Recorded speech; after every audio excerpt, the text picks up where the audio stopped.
화요일 3부 데이터는 알고 있다.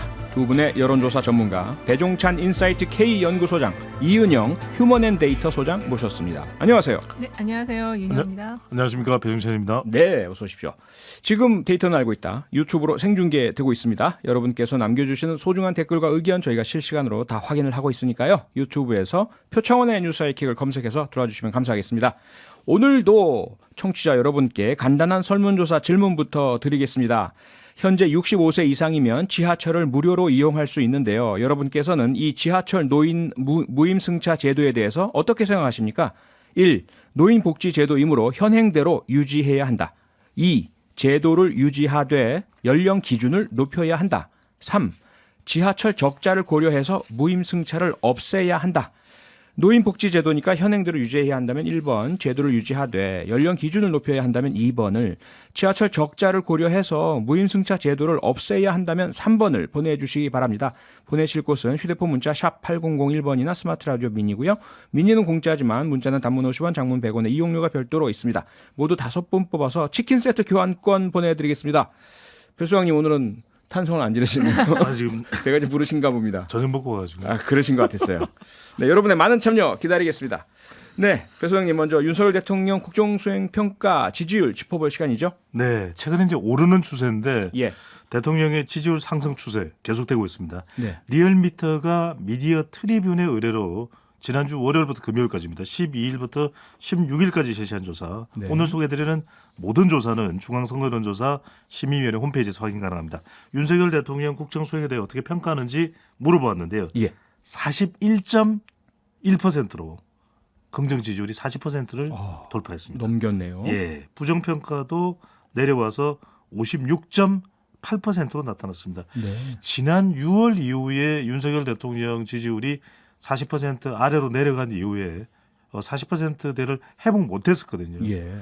이번 조사에서 6월 이후에 처음으로 40%를 돌파한 결과로 나타났습니다. 네.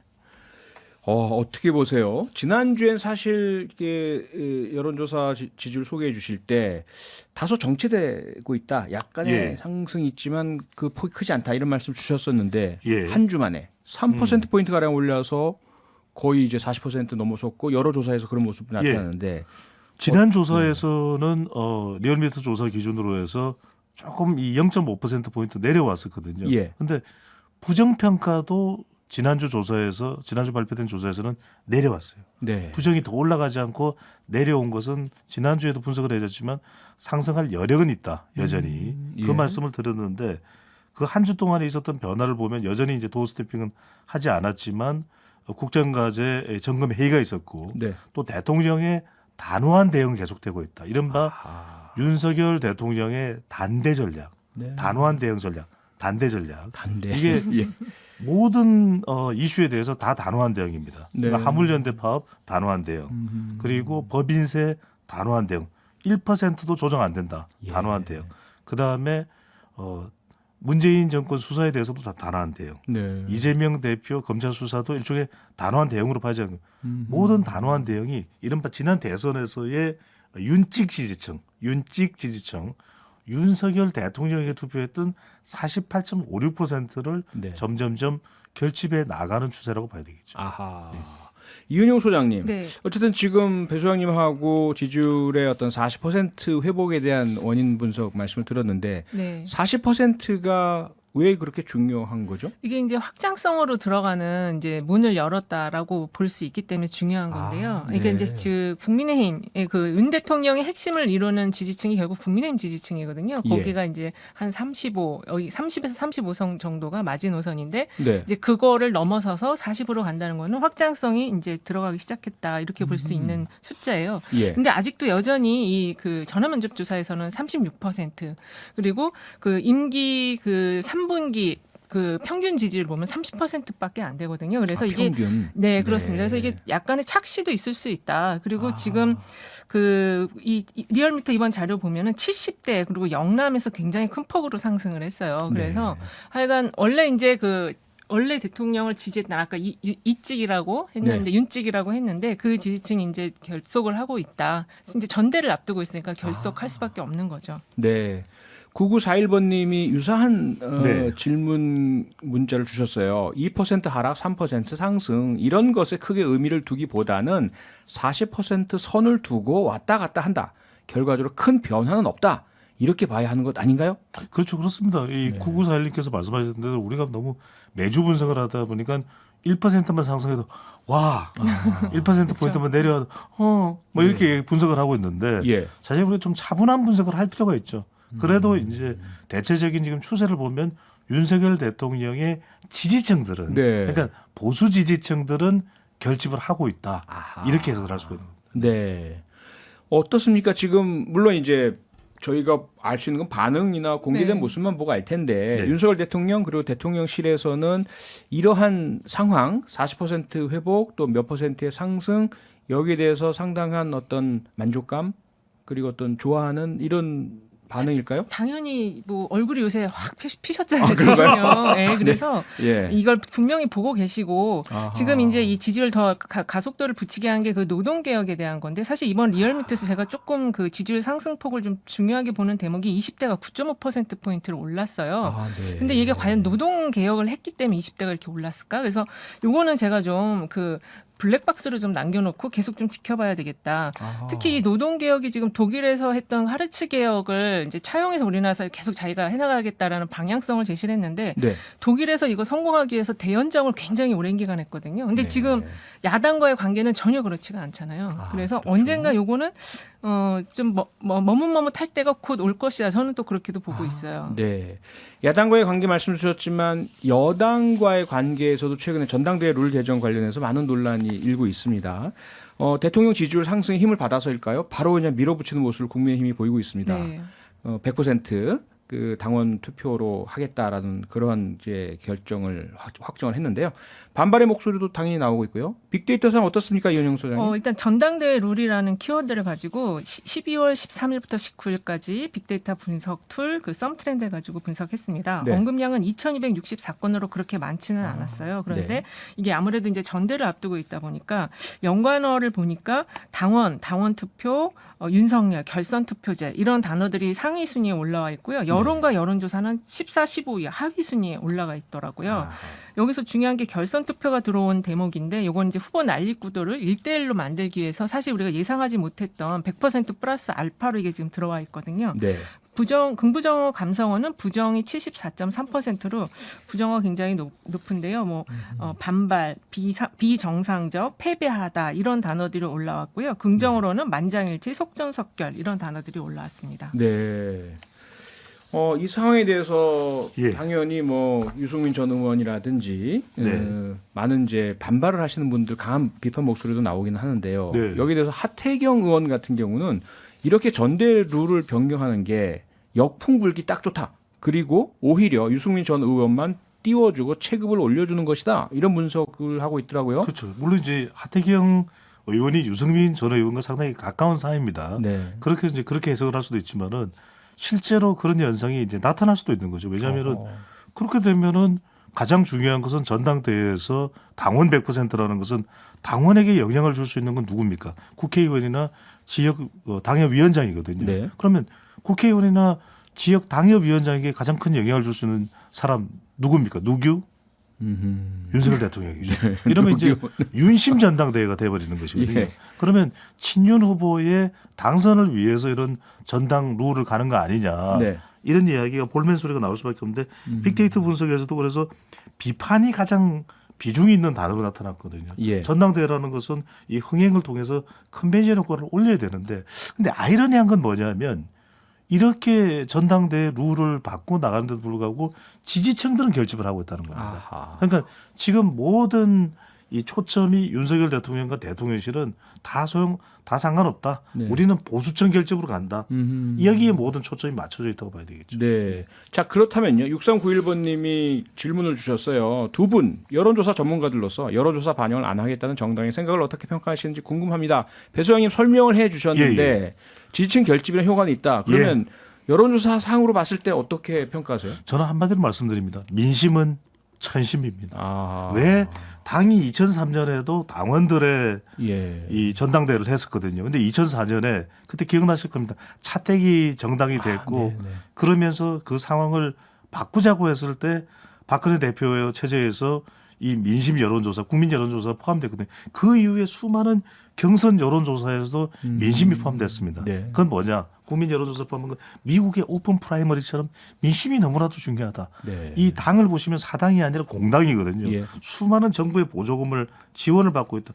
어떻게 이것이 당원에 의해서만 운영될 수 있는 당입니까? 국민들도 중요하죠. 그런 이건- 면에서는 민심이 빠지는 순간 당은 흔들리는 거죠. 흔들린다. 이은영 소장님도. 사실 이게 당원에 당내 민주주의가 잘 발달이 돼 있고 활성화돼 있으면은 당원들이 선출하는 게 맞죠. 근데 네. 지금 우리나라의 정당들은 그런 상황이 아니다 보니까 그나마 여론조사라도 해서 이걸 반영시키는 게 중요하다.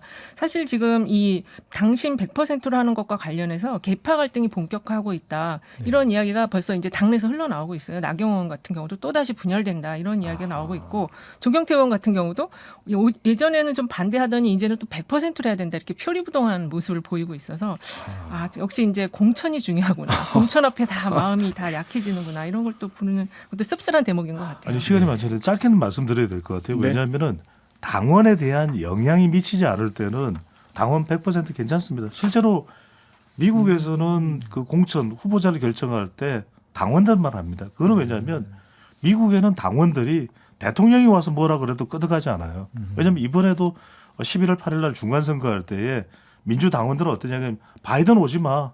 오바마 와. 네. 우리 지역에는 오바마 전 대통령이 와야 더 도움돼. 이럴 정도입니다. 그렇죠. 그러니까 바이든 대통령의 영향이 1도 미치지 않는 선거가 가능하기 때문에 예. 당원만에 그게 가능한데 우리는 뭐 윤석열 대통령의 마음이 의중이 이렇다. 그걸 윤핵관을 통해서 전달된다면 어떤 전당대회가 되겠습니까? 그 영국은 당원들이 보수당 그렇죠. 그 총리를 쫓아버렸지 맞아요, 않습니까? 맞습니다. 그럼요. 리즈 테일러. 그래야 게 당내 민주주의가 된다 이 말이죠. 그럼요. 네.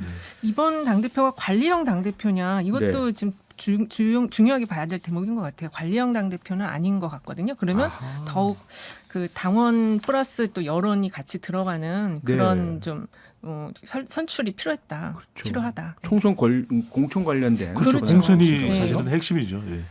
네, 그리고 이 지난주 금요일에 12구 참사 희생자들 49제가 열렸지 않습니까? 그런데 이 자리에 윤석열 대통령은 물론이거니와 여권 관계자들 어느 누구도 참석하지 않았고요. 이래서 유가족분들이 상당히 그 유감을 표명하셨고 논란도 큽니다. 이은영 소장님 관련해서 빅데이터 분석해 보셨죠? 네, 같은 기간에 같은 툴로 키워드는 49제라고 해서 분석을 했는데요. 예. 언급량이 꽤 많더라고요. 27,261건인데요. 전체 그 연관어 순위를 보면 희생자, 대통령, 윤석열, 그러니까 대통령이 안 왔기 때문에 이 키워드가 올라온 것 같고, 네. 그다음에 떡, 페스티벌, 술잔, 트리 이렇게 해서 대통령의 행보와 관련된 키워드들이 상당히 많이 올라왔습니다. 네. 부정어가 68%, 긍정어가 12.8%인데 중립어가 좀 많이 올라왔어요. 19.2%. 네. 중립어는 뭐 명복, 추모, 떨다 이런 단어들이고요. 참사가 역시 그 긍부정어, 감성어의 부정어로서 상당히 크게 위치해 있습니다. 네. 긍정어로는요. 한박 웃음, 밝은 모습 이런 게 올라와서 그게 긍정인가요? 그렇습니다. 이게 대통령의 그 트리 점등식 때 그 한박 웃음 이런 게 대비가 돼서 상당히 좀 이게 좀 기묘하다 이런 느낌을 줬어요. 네, 배 소장님 지금 네. 이 빅데이터 분석상의 키워드들 중에 보면 떡, 술잔, 뭐 한박 웃음 좀 말씀 주셨지만 예. 그러한 부분들이 지금 상당한 오히려 어떻게 보자면 논란을 더 야기하고 있지 않습니까? 네. 49제 뭐 안 올 수는 있다. 여러 가지 키워드가- 바쁘다면 예. 그런데 대통령께서 그날 그 시간에 꼭 그렇게 기쁘고 즐겁게 떡 돌리고 웃고 술잔 농담하고 이럴 필요까지 있느냐? 이 지적 어떻게 보세요? 바로 그 부분입니다. 지금 이 빅데이터 분석이 중요한 이유는 빅데이터가 여론조사와의 차이점은 조금 더 바닥 민심을 볼 수가 있거든요. 네. 100% 이게 이제 균형 있는 여론조사로 볼 수는 없겠지만은 그럼에도 불구하고 49제를 넣었더니 비중 있게 나타나는 감성 연관어가 대문짝만하게 참사가 나오고 나머지의 연관어는 제가 지금 노안이 와가지고 보이지도 않을 정도예요. 예. 그 이야기는 뭐냐면 거의 그 비중이 낮은 정도의 감성 연관어밖에 없다. 49제 자체가 참사다. 네. 아무도 안 하고 지금 강성규 시민사회수석만 왔었다라는 이야기가 지금 들리지 않습니까? 네. 그렇다면 대통령이 직접 가서 유가족들을 위로해주고 그 속에서 고성이 나오더라도 뭐 또 그 마음을 위로해드립니다. 이렇게 하면 정말 국민들이 훈훈해지는 겁니다. 그건 그렇죠. 유가족이 아니라 그걸 바라보는 국민들인데 저는 어떤 말씀을 드리냐면 미국이 200년 이상 이렇게 대통령제 민주주의를 하면서 오바마 전 대통령을 계속 예를 드는 이야기가 뭐냐면 그건 오바마 대통령의 심상에서만 나오는 게 아니라 그 제도와 민주주의에서 얼마나 그것이 필요한지를 아는 겁니다. 그래서 하원 의원이 이 그 총기 사건으로 목숨을 잃었을 때 갔을 때 40초간의 침묵을 하거든요. 네. 그 먼 거리를 비행기를 타고 가서 위로를 해주는 겁니다. 지역민들을. 그리고 이 흑인 총기 사건으로 희생된 사람들을 남부 교회에 가서 다른 말을 안 합니다. 네. 그냥 그 흑인들이 노예로 돼서 미국으로 올 때 이거 Amazing Grace, Amazing Grace 그 노래를 부르면서 위로를 하거든요. 네. 92년에 미국 대통령이 당선된 클린턴은 말을 안 합니다. 그 남부 교회에 가서 그 참사 속에서 그 허리케인의 참사 속에서 색스폰을 연주하는 겁니다. 왜? 네. 국민들의 마음을 위로해 주는 것이거든요. 국민들 속에서 네 편, 내 편이 어디 있습니까? 아, 유가족들에게는 이 가슴이 정말 회복이 불가능하거든요. 네. 오늘 이들을 위한 그 마음이 발휘돼야죠. 한덕수 총리가 그 분향소 방문했는데 그 댓글을 쭉 보니까요. 네. 무단횡단이라는 단어들이 많이 올라와요. 그래서 그 예. 모습이 이게 과연 총리의 모습이었냐. 대통령 지지율이 지금 상승을 하고 있다고는 하지만 중도층의 지지율 갤럽 기준으로 보면 27%밖에 아직 안 돼요. 네. 그러니까 이런 모습들 대통령 지금 그 국정조사 그 여당 특위위원들은 이제 복귀를 다행히 했다고 했는데 네. 과연 대통령과 정부의 승인을 얻고 지금 복귀한 것인지 이게 의심스러울 정도로 정부 행정부는 이 지금 유가족들에 대해서 너무 냉담하다 이렇게 네. 좀 정리할 수 있을 것 같습니다. 지금 7629님께서 빅데이터로 나온 바닥 민심보다는 언론에서 윤 대통령의 행보에 대해서 비판이 너무 안 나오는 것 같다 이런 말씀을 하시는데 네, 저는 네. 어느 순간 좀 의식을 하게 되는 거 아닌가. 그러니까 또 잘 다루고 있지도 않고요. 네. 그래서 보수 매체에서는 이 부분에 대해서 일절 다루지를 않아요. 지금 헤드라인에 올라와 있는 것이 보수 뭐 특정 신문에 대해서는 이야기 안 하겠습니다만 신현영 의원에 관련된 내용이 거의 도배가 되다시피 하고 아, 네. 이 이태원 참사에 오늘 이 국민의힘 주호영 원내대표와의 이 회담 내용이나 간담회 내용이나 이런 부분에서 상당히 많은 유가족들의 질타가 이어졌거든요. 이게 네. 유가족을 정치적으로 해석을 해야 됩니까? 그건 아닐 겁니다. 아니죠. 분명히. 아니죠. 참 안타깝습니다. 조금 전에 이제 유가족 협의회 부대표님하고 제가 통화를 했었는데요. 그 오늘 국민의힘 의원들과의 만남, 유가족들의 호소를 받아들여서 국주 참여를 해주신 결정 정말 감사하고 고맙고, 그런데 이 과정 자체가 우리 주요 언론들은 잘 안 나온다는 것 자체가 조금 전에 우리 청취자 여러분께서 짚어주신 것처럼 많이 안타까운데, 그런 가운데 이은영 소장님 이 소식은 어떻게 보세요? 대통령 경호처가 대통령 사저였던 아크로비스타 관리실장에게 표창장 수여했다. 그러니까 이런 게 지금 국민 정서와는 조금 다른 방향의 행동들을 계속 하고 있고 좀 그게 생뚱맞게 느껴져요. 저는 약간 좀 엽기적이라고 아, 표현을 그러니까. 하면 좀 적절할까요? 굉장히 좀 국민 정서와는 좀 다른 행동이고 사실 떡 돌린 것도 굉장히 좀 뜨악했다? 이 표현이 예. 좀 적절한지 모르겠는데 그랬거든요. 예. 그래서 지금 제일 중요한 건 아까도 말씀하신 것처럼 국민의 마음을 어루만져 주는 게 대통령이 어버이처럼 그것까지 요구하지 않겠지만 그런 태도로 이걸 좀 이 이슈를 다뤄줘야 되는데 이 문제를 다뤄줘야 되는데 네. 너무 지금 너무 다른 생뚱맞은 행동을 하고 있다. 그러니까 이 네. 말씀은 드려야 될 것 같아요. 저는 뭐 표창장도 줄 수 있다고 봅니다. 예. 근데 하지만 이 시기에 그러니까요. 49제가 진행되고 있고 더 중요한 건 국민들이 무엇이라고 판단할까. 네. 그러면 이 관리실장에게 나중에 굳이 네. 뭐 올해 안 줘도 되지 않습니까?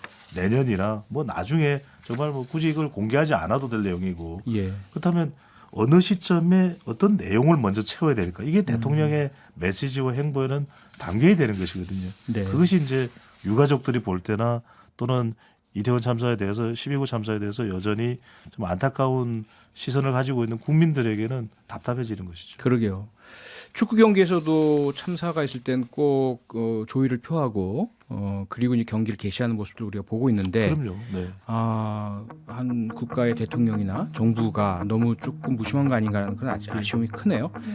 저희들 광고 듣고 데이터는 알고 있다 계속 이어가겠습니다. 네, 방금 전 들으신 대로 12월 30일 표창원의 뉴스 하이킥 마지막 방송 막방이 있습니다. 저와 함께 하고 싶으신 분들은요. 짧은 건 50원, 긴 건 100원이 되는 문자번호 샵 8001번으로 많은 신청 부탁드리겠습니다. 데이터는 알고 있다. 배종찬 소장, 이은영 소장 두 분과 함께 계속 이어가겠습니다. 오세훈 서울시장이 지하철 무임 승차에 대해서 문제 제기를 하고 나섰습니다. 정부에서 지하철 노약자 무임 수송을 인한 손실 비용을 지원해 주지 않는다면 내년에 지하철 요금 인상을 고려할 수밖에 없다라고 했는데요. 이은영 소장님, 네. 지하철 무임승차 키워드로 빅데이터 분석해 보셨죠? 네, 이거 제가 그 무임승차라는 키워드로 같은 기간 같은 분석 툴을 했는데요. 네. 언급량은 4,193건이 나왔는데 연관어에 건강보험, 뭐 보험 재정 이런 게 많이 올라와서 잘 살펴봤더니 예. 최근에 이 건보료에 외국인들이 무임승차한다. 이 기사가 이게 섞이면서 이런 단어들이 많이 올라왔어요. 그래서 이 빅데이터 분석할 때는 이 키워드 어떤 거 선정도 되게 중요한데 그래서 제가 그 기사 지하철 무임승차 오세훈 시장의 그 이야기가 있는 그 기사들 댓글을 좀 살펴봤는데요. 네. 방법론에 대한 것들이 댓글에 많이 달렸더라고요. 뭐 나이를 75세로 올리자, 뭐 300원 더 받자, 횟수를 제한하자 이런 얘기들이 많이 올라왔고 네. 임금 빼고 다 올랐다. 총선 때 보자 이런 글도 올라왔어요. 그래서 어쨌든 이 지하철 무임승차 관련해서는 고령화 시대이기 때문에 네. 연령을 좀 올리자라는 의견이 좀 많았던 것 같습니다. 네. 자, 시작하면서 청취자 여러분께 65세 이상이면 지하철을 무료로 이용할 수 있는 지하철 노인 무임승차 제도에 대해서 어떻게 생각하시는지 질문을 드렸었는데요. 그 결과가 나왔습니다. 이은영 소장님 결과 발표해 주시죠. 네, 1번 유지하자가 3, 그다음에 2번 나이를 상향하자가 6, 3번 폐지하자가 1. 그래서 나이를 상향하자 이게 꽤 많이 나왔네요. 그러네요. 네. 소장님 문자 좀 소개해 주실까요? 네, 5017님께서 유지하자 노인복지 정책인데 그대로 두어야 한다. 복지 정책은 늘려야 하는데 있는 복지 정책을 없앴어야 되겠습니까? 라는 의견 주셨고요. 네. 배아영님은 나이를 상향합시다. 65세는 진짜 노인으로 보지 않아요. 그래서 70세는 돼야지 싶네요. 그래서 70세요. 라는 의견 주셨습니다. 네. 이은영 소장님. 네, 3778번님, 2번. 제가 65세인데 신체 건강 평균입니다. 70 정도로 개정이 바람직합니다. 0622번님, 2번이요. 이미 노령화는 시작되어서 노년층의 인구가 늘어나는 만큼 연령 등을 변경해야 할 것 같아요. 매년 출산율이 낮다고 나오는데 청년, 중년층에서 노년층을 커버할 수 있을까요? 그리고 현재 시행되고 있는 제도를 비용 문제로 폐지한다는 게 능사는 아닌 것 같아요. 그럼 모든 어려운 복지는 다 폐지해야 되나요? 의견이 아주 길게 좋은 의견이 올라왔네요. 그러네요. 예, 폐지하자는 의견도 있습니다. 7354님께서는 적자 운영이라 하니 노인 기초연금 받고 있고 저도 노인이지만 반값이라도 내고 타는 게 맞다고 생각합니다. 라는 의견 주셨습니다. 네. 여기는 70세 의견이 많던데 댓글엔 또 75세 더 높게 올리자 이런 얘기도 있더라고요. 예. 또 어떤 좀 조정은 필요할 것 같습니다. 지하철 네. 타보면은 진짜 이 재정 문제에 대해서 이렇게 붙여놨거든요. 포스터를 붙여놨는데 뭐 나이를 상향한다든지 아니면 중앙정부에서 어떤 식으로든 좀 재원을 마련할 수 있는 방법도 좀 강구할 필요가 있을 것 같습니다. 그러게요. 근데 사실 지하철 관련돼서 안전 문제도 계속 지적이 되고 그렇죠. 있고요. 예. 적자 운영 때문에 발생하는 문제들이 많다 보니까 어떻게든 개선은 돼야 될 텐데 청취자 여러분들께서 그 점은 분명히 다 이해를 하고 계신 것 같고요. 네. 그래서 중간에 연령 상향에 대한 의견이 꽤 많은 게 바로 그 부분이겠죠. 그렇습니다. 연령 상향에 대한 의견이 상당히 많은 것 같고 돈을 근데 더 받자 이런 의견은 없는 것 같아요. 어쨌든 요금 인상은 안 된다. 네, 예, 요금 예. 인상은 안 되고 네. 늦추자 일단 나이 받는 거를 이런 의견이 많으신 것 같습니다. 아주 그러게요. 현명하셔요, 진짜로. 그렇습니다. 다만 이제 그게 70세냐 75세냐 네, 이 그건- 부분도 정답은 없는 것 같은데 그렇죠. 어쨌든 우리 네. 사회가 합의를 할 수 있겠죠. 네. 네, 데이터는 알고 있다. 여기서 마치겠습니다. 함께해 주신 이은영 휴먼앤데이터 소장, 배종찬 인사이트 K 연구소장 두 분께 감사드립니다. 수고하셨습니다. 네, 고맙습니다. 감사합니다. 평일 저녁 6시 5분에 여러분을 찾아갑니다. MBC 라디오 표창원의 뉴스 하이킥.